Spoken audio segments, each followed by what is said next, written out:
It's a regular, sun-blasted afternoon in Baton Rouge, Louisiana. The kind of day where everything's too bright and moves a little too slow. At St. Augustine Memorial Hospital, the hustle never stops. But for 5 sacred minutes, Nurse Tasha Reed finally gets a break. ICU specialist, 34, always cool under pressure. She's the type who can reset a failing heart and snatch someone back from the edge of death before her coffee even cools. Black, brilliant, quiet. But don't get it twisted. Tasha's got steel in her spine. She's in the courtyard tucked into the hospital's lesser-known corner, her little oasis away from the chaos. Scrubs slightly wrinkled, badge clipped to her chest, tea in one hand, phone in the other. Just trying to breathe. And then they come. 2 white officers, buzz cuts and beat-up attitudes, swagger in like they own the block. Responding to a suspicious person, report from a cafe across the street. She fits the description, they say. Which is code. You know the code. Alone, black, and existing. Tasha looks up, confused but calm. "I work here," she says, voice even. Holds up her hospital badge, still swinging on her lanyard. "I'm a nurse on break." They don't care. Or maybe they care too much about the wrong damn things. Their eyes say everything. She's already guilty of something, anything, everything. One mutters into the radio, the other's already reaching for her wrist. She doesn't raise her voice, doesn't move fast. She's dealt with post-op delusions and violent outbursts. But this is different. "You need to back up," she says, standing now. "I've got patience. I'm on shift." But the tea hits the ground before she does. A hot splash across the concrete, her mug shattering like a warning shot. They slam her against the brick wall, scrubs tearing, badge falling. Her shoulder bites into the stone. The cuffs click too tight. Someone gasps. Behind a window on the oncology wing, a little boy with no hair and wide eyes watches, fingers pressed to the glass. The officers don't notice.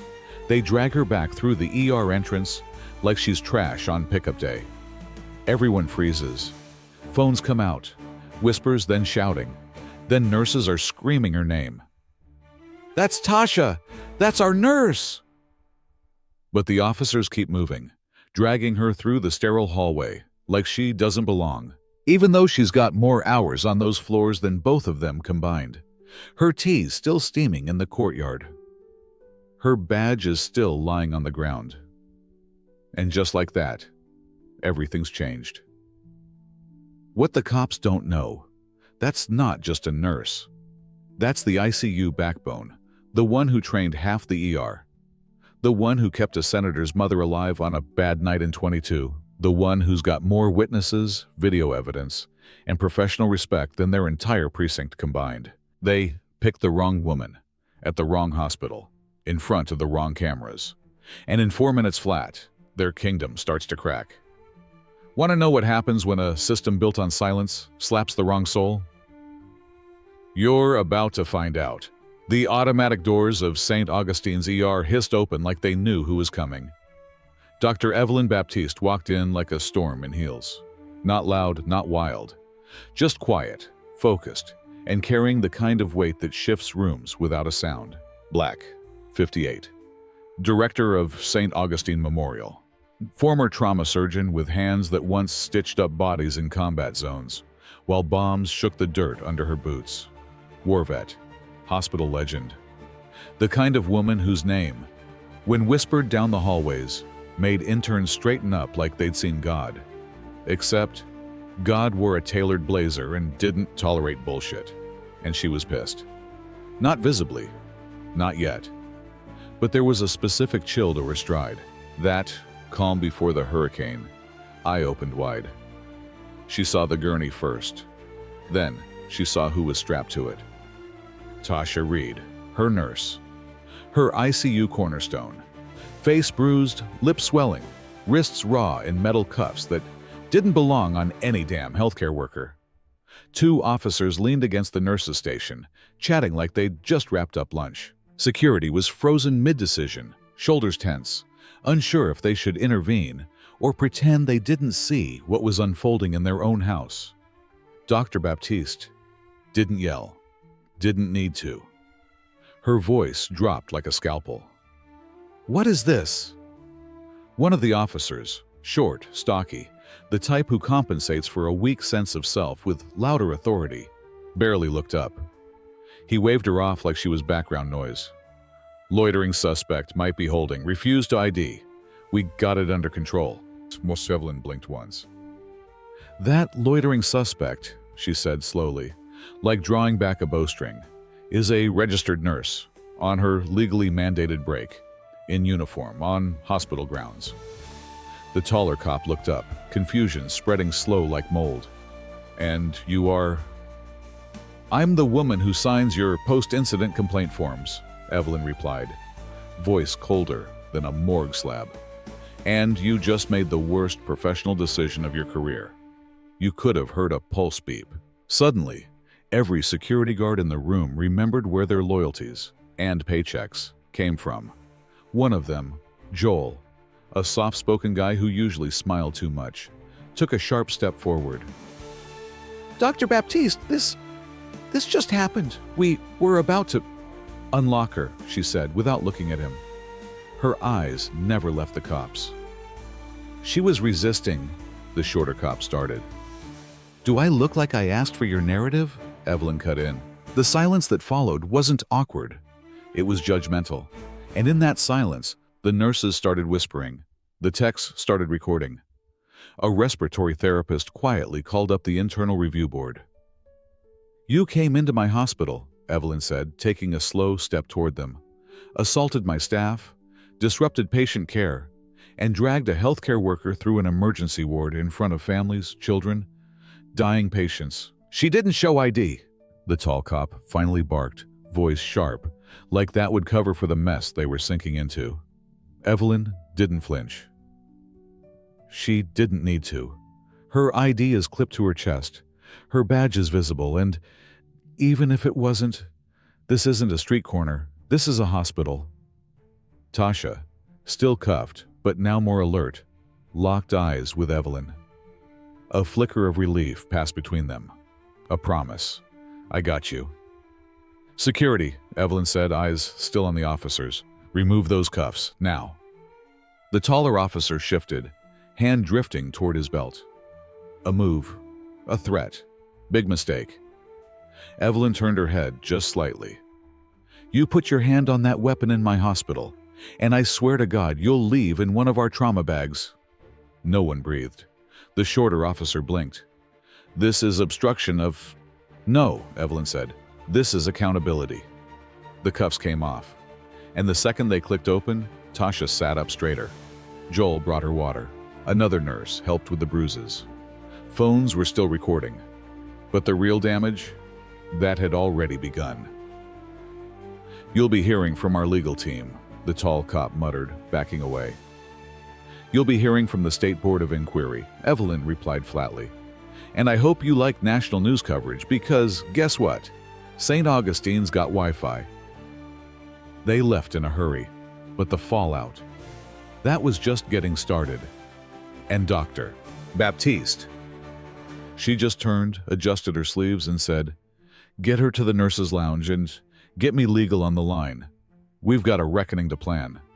Because the director had arrived, and now things were about to get surgical. The unraveling didn't start with a press conference or a protest. It started with a video. 47 seconds of shaky cell phone footage posted by an ER tech named Lonnie, who hadn't meant to go viral, but had a habit of hitting record when things smelled wrong. By the time Dr. Evelyn Baptiste stepped into her office, storm still fresh on her face, blazer slightly rumpled, jaw clenched like a loaded spring. Nurse. Tasha was already climbing the algorithm, views ticking up like a countdown. 10,000, 30, 100K. Her tea-stained scrubs, the cuffs, the silence, the slap of injustice. It was all there. "Joel," Evelyn snapped into the intercom. "Get hospital security up here. Real ones. Not the ones busy playing politics with clipboards." "Yes, ma'am," came the reply. A little too quick. She didn't sit, didn't breathe. She picked up the phone and made the first call. "Hospital legal," she said. "Get them. Now." The second call was to someone whose number she hadn't dialed since the last hospital audit. City Commissioner Arlen Douglas, slick, silver-haired, and generally allergic to controversy. "Arlen, it's Evelyn." A pause. "Jesus Christ, I saw the video. That's your nurse?" "She's mine," Evelyn said coolly. "And those two clowns are about to be yours if you don't move fast." "Already getting media calls. You should be getting subpoenas," she snapped. "One of those officers has 2 prior complaints. Settled, quietly. I want a name and a reason why he's still wearing a badge." The commissioner went quiet. Evelyn didn't wait. She hung up. Third call. This one was personal. "Marie," she said when the line picked up. "Dr. Marie Silva, Department of Health, old friend, old soldier." The kind of woman who knew what it meant when Evelyn called with fire in her voice. "Evie," she said softly, "I saw it too." "I'm not asking you to play politics," Evelyn said, voice low and sharp. "I'm asking you to back the truth. This isn't a one-off. This is systemic. And it just happened in my damn ER." "You've got me," Marie replied. "I'll make the call. Let me know what you need." "I need the state to start watching Baton Rouge's finest like a hawk with insomnia." The moment she hung up, Evelyn turned as security walked in. The real ones, uniformed, trained, unsmiling. 2 women and 1 man. Tall, built, serious. "The 2 BRPD officers are still in the West Corridor," Joel said, following in behind them like a nervous intern. "They said they're waiting for internal review protocol or some kind of—" "Get them out of my hospital," Evelyn said, loud enough for the room to feel it in their bones. Joel blinked. "Ma'am?" Her eyes didn't waver. "Before they need more than a lawyer, they'll need a new badge." The officers didn't leave easy. There was posturing. There was bluster. One of them, the taller one, badge number 61782, Officer Clay, tried to flash some weak-ass authority like it still meant something. "I'm not leaving until I hear from my union." "You'll be hearing from the Board of Nursing," Evelyn snapped back. "After that, maybe a few civil rights attorneys, some journalists, and the family of every patient you traumatized walking through that ER with a cuffed healthcare worker in tow." "Ma'am, with all due—" Evelyn took a step forward, each syllable landing like a gavel. "You came into my hospital. You put your hands on my staff. You made a scene in front of vulnerable patients. You embarrassed this city, this profession, and yourself. So unless you want to spend the rest of your career patrolling parking lots in towns that barely exist on Google Maps, I suggest you shut up and walk." He did. And outside, the internet was on fire. TikToks, retweets, threads from nurses, doctors, patients. Former classmates of Tasha talking about how she helped them pass bio in high school. A mom whose baby Tasha helped stabilize 2 months ago. An elderly man who said Tasha held his wife's hand while she died. One post simply said, "They cuffed the calmest soul in the building. Imagine what they'd do to the rest of us." And beneath it, 1 million views, and counting. Inside St. Augustine, Evelyn finally sat down. Just for a moment. Just long enough to exhale. She rubbed her temples, then looked up at the digital clock. It was barely 3 o'clock p.m. And the reckoning? It was just getting warmed up. Somewhere deep in the hospital's sub-basement, behind 3 security-locked doors and a coffee-stained maintenance schedule, lived the internal server room. And inside that humming digital womb sat the footage that would rip the lid off everything. Dr. Evelyn Baptiste stood in the tiny control room, eyes fixed on the time-stamped video feed from the courtyard entrance.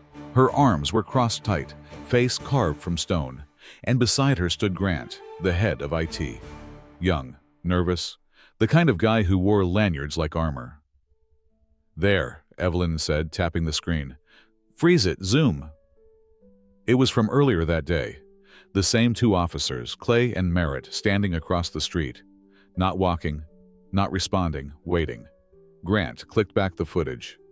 12:03 p.m. They arrive. 12:07. Still there. 12:15. Still there. 12:32. Then they move in. They were there 30 minutes before the call, Evelyn said, low and sharp. Not patrolling, not investigating, lurking. Grant swallowed. Do you think they were watching her? I think, she said slowly, they were hunting. Back upstairs, in a quiet room, just off the ICU, Nurse Tasha sat with a nurse practitioner applying ointment to her wrists. Her hands shook slightly, but her voice? Clear, measured. I've seen them before, she said. 2 weeks ago, they followed me home. Evelyn had just walked in. She stopped in the doorway like the words slapped her cold. You sure? Evelyn asked. Tasha nodded. I thought I was being paranoid, but they were behind me for 6 miles. I made turns, pulled into a gas station. They pulled in too. I didn't report it because... Her voice cracked a little. What would have happened if I did? More of that? Evelyn sat next to her, quiet for a moment. Then she placed her hand over Tasha's, steady and strong. You should have never had to choose between being safe and being believed. That night, the hospital board called an emergency meeting. Beige walls, bottled water, and enough cautious glances to choke a city block. Legal advisors sat in corners like nervous ghosts. St. Augustine cannot be seen as politically biased, one board member said. We need to wait for the city to... No, Evelyn cut in.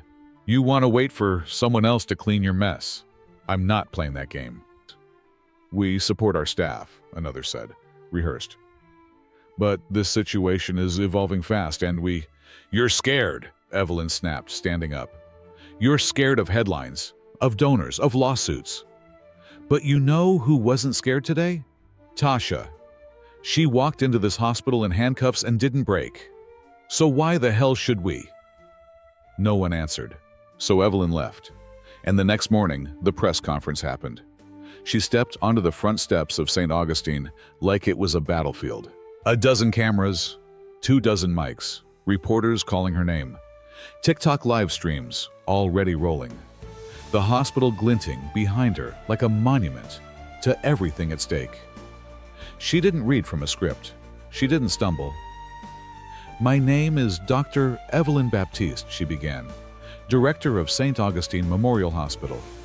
And today, I'm speaking not just as an administrator, but as a Black woman, a veteran, and a human being who refuses to stay quiet. She held up a still from the footage.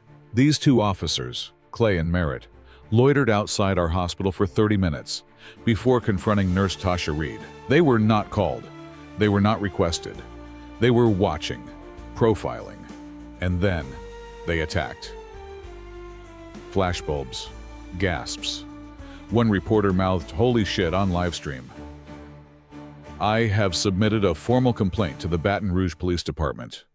I have also contacted the Department of Health and the State Medical Board. Because what happened here wasn't a misunderstanding. It was targeted. It was violent. It was systemic. She flipped to the next page. Policy, statutes, employee protection codes. According to Louisiana State Code, Forward 23964, healthcare professionals are protected from workplace harassment and violence. This includes physical, verbal, and systemic. And I'm here to say, that protection doesn't stop when the perpetrator wears a badge. A roar went up from the crowd. Applause. Cheers. Horns honking from passing cars. Evelyn held the mic steady. And if the city thinks it can wait us out, bury this behind red tape and half statements, they better understand something. We don't forget, and we don't fold. She took a breath, then let the silence land like a gavel. This is not just about a nurse. This is about every person who's been followed, questioned, profiled, ignored. This is about safety, and damn it, this is about justice. She walked off the steps like she was still on duty, like someone else's life might need saving next. And behind her, the internet was watching. So was the world.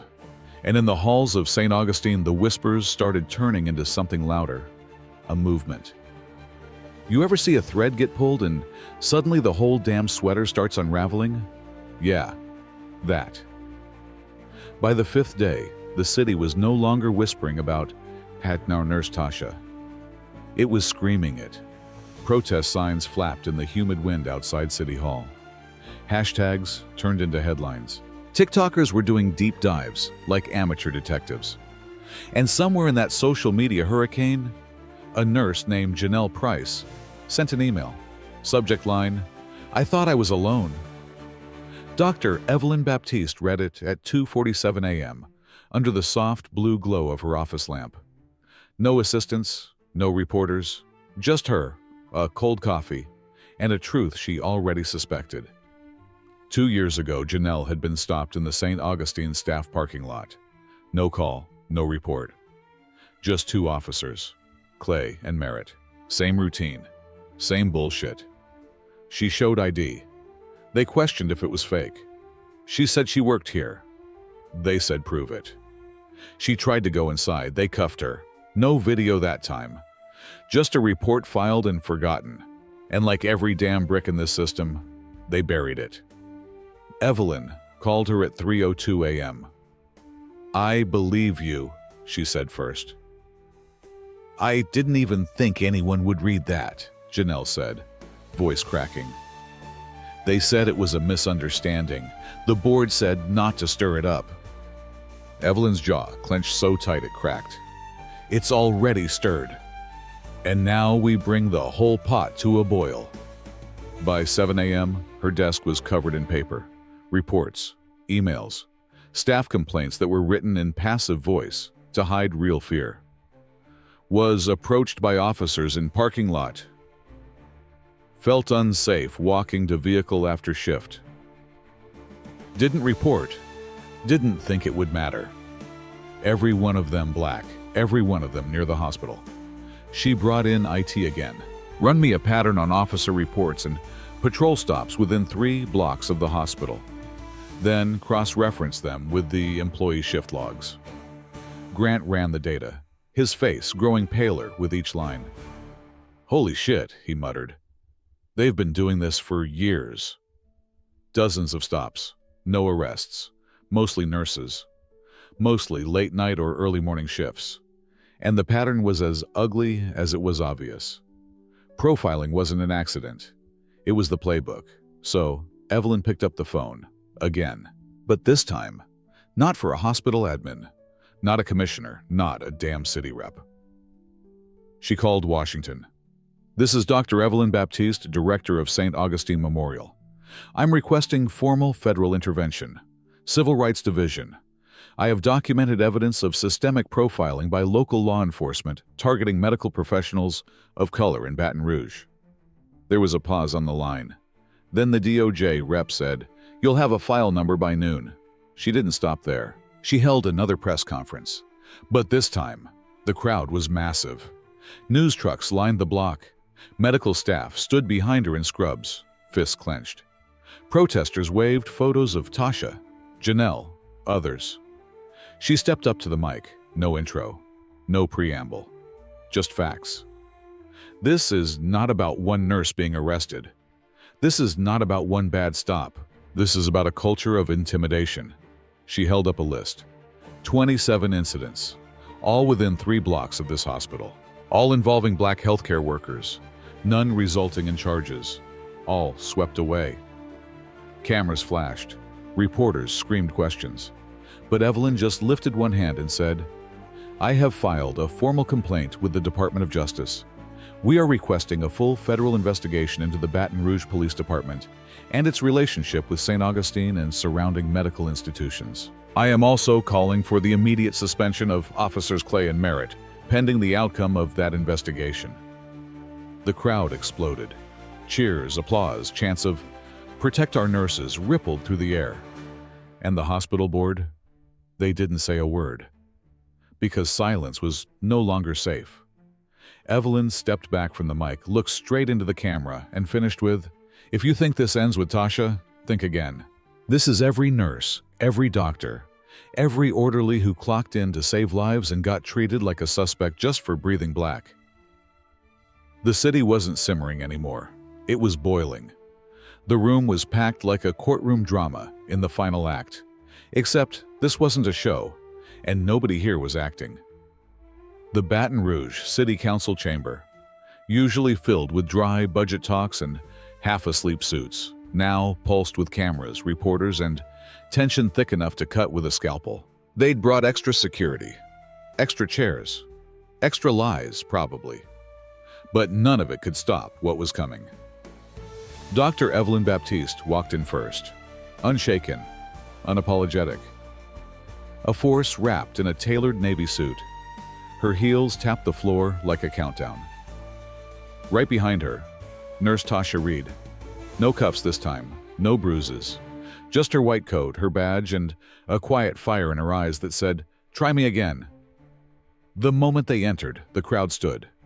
Nurses, med students, veterans, elders, even some off-duty EMTs in full uniform. They didn't chant, they didn't yell.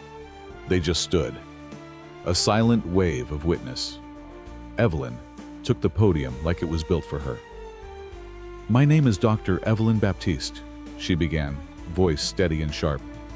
"Director of St. Augustine Memorial Hospital. I'm here today with Nurse Tasha Reed to testify on record about the events of last week, and to speak not just to what happened, but why it keeps happening." Council members shifted in their seats. Papers rustled.